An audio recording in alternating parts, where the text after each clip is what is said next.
Box and whisker plot is going to give us a visual description of the data set formed into tight, compact type of clusters so that we can better analyze what's actually divides the information or the data up into different distributions using the median, the quartiles, and minimum and maximum values. The middle half of the data is represented by a box with a vertical line at the median. The lower fourth and upper fourth are represented by the whiskers and extend out to the smallest and largest values. The first step of creating a box and whisker plot is to order the data from least to greatest. Here you can see the list that I've created of the data. Notice that I've used the checkoff system to double check to make sure everything is transferred over to my list. Next, we're going to identify the needed values. We first need the median for all of the data. Now remember, the word median means the data point that's lying exactly in the middle. We have found, after we have listed the data points from least to greatest, that we can use the boxes to form the middle section of the median so that we are balanced from left to right. If you notice, we have got 11 data points that we are separating into quartiles. On the left, you're going to see the first and second quartile in the yellow box. You're going to see the third and fourth in the yellow box on the right. Our median is the 165. Next, we need to locate the median of the lower quartile. So as we look at the group of 5, we notice that the median of the lower half is the one exactly between 2 on each side, which is 147. Remember, we need 5 different measurements. We have the median of the data points. We also have the median of the lower half as of now.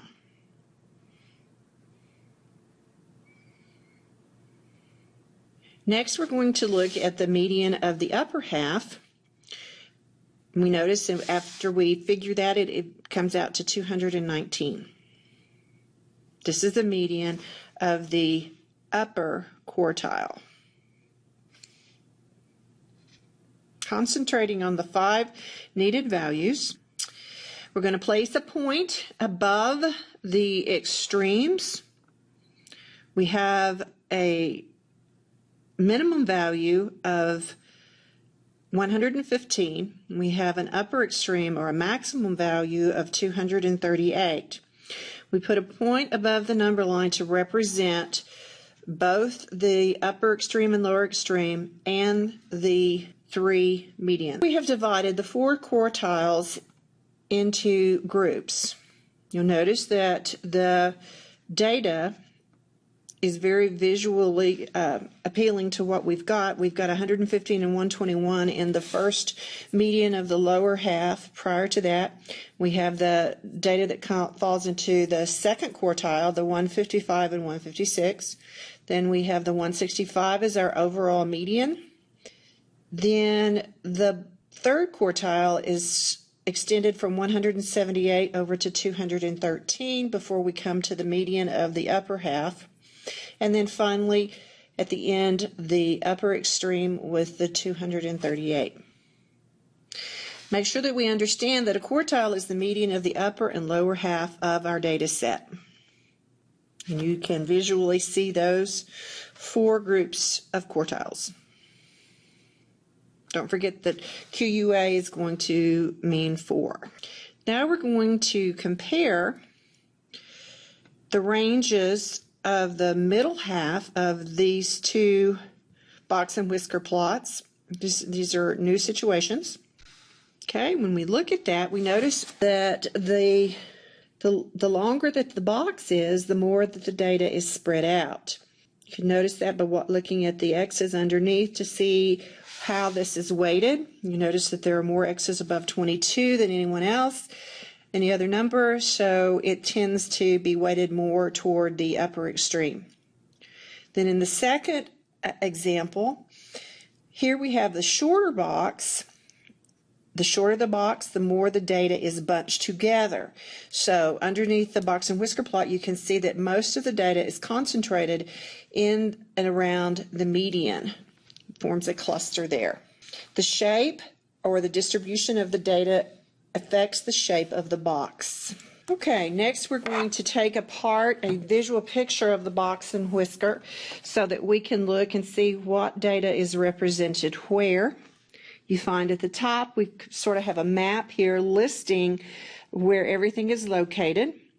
Our minimum value is going to be on the left, which is the least value, and it's often called the lower extreme. Then the lower quartile, its median, it forms the left side of the box.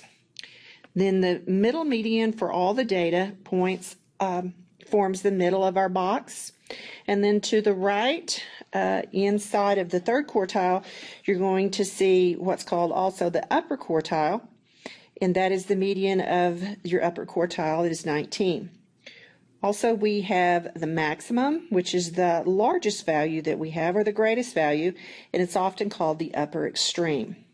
Box and whisker plots are very visual when you study them, and they kind of give you a picture of what the information is actually doing.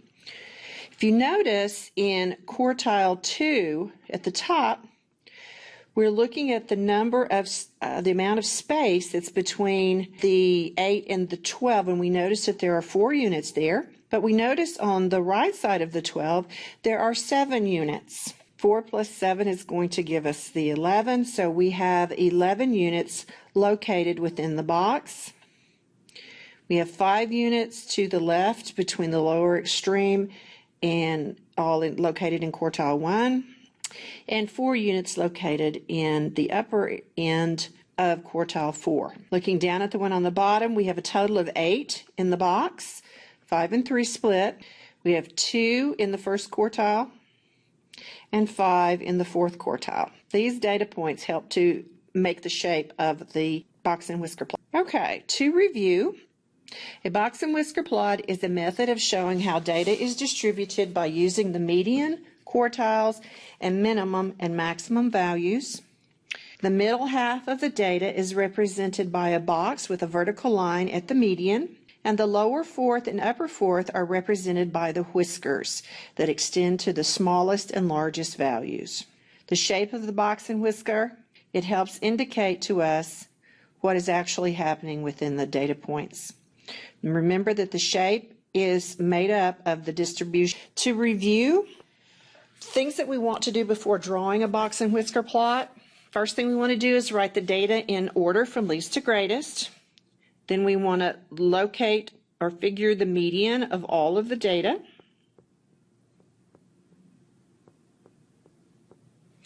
Then we want to divide the data into quartiles, which means 4 separate parts.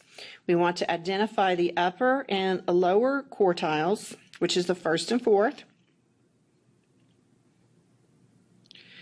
Then we want to identify the lower extreme, which is our smallest value, and identify our upper extreme, which is the largest value.